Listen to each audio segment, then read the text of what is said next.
The day the Kora fell silent, the whole village felt it.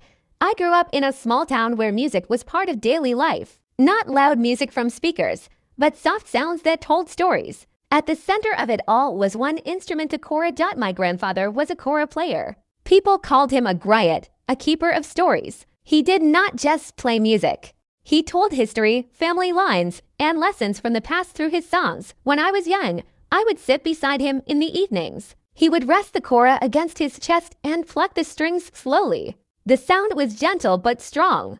It filled the air without shouting. Listen, he would say. Every string has a voice. The Kora had many strings, and each one sounded different. My grandfather told me it was made from a large calabash covered with skin, with a long neck and strings tied along it. It is not just an instrument, he said. It is a memory. In our town, the Kora was used at weddings, naming ceremonies, and big meetings. When people gathered, the Kora spoke first. But things began to change. As I grew older, more people started listening to music on phones and radios. Young people did not sit around like before. They were busy or not interested. My grandfather noticed this. One evening, he played, but only a few people came to listen. Afterward, he sighed. Soon, this sound may fade, he said. I did not believe him. To me, the Kora felt too important to disappear. One day, he called me. Come, he said. I will teach you. At first, it was hard. My fingers hurt when I tried to pluck the strings.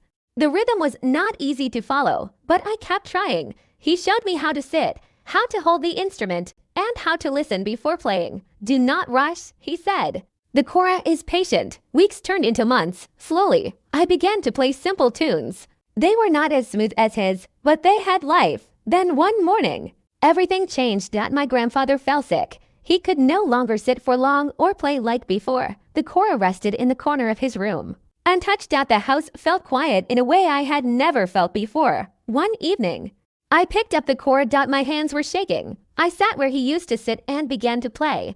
The sound was not perfect, but it filled the space. My grandfather looked at me and smiled. Good, he said softly. From that day, I played more often. At first, people were unsure. I was young, and they were used to hearing my grandfather, but they listened. At a small gathering, I played for the first time in front of others. My heart was beating fast, but when I started, I remembered his words. Listen first. The music came slowly. After that, more people began to notice. I played at a wedding, then at a naming ceremony. Some young people came closer, curious. They asked questions. How do you play it? Can you teach us? I smiled. Yes, I said. Years later, I still play the Kora. Not as well as my grandfather did, but I carry what he gave me. The instrument did not fall silent after all. It only needed someone to listen, learn, and continue. Now, when I sit and play, I think about those evenings long ago. The soft sound, the stories, the lessons. The Kora is still here. And as long as someone is willing to hold it and play, its voice will not be lost.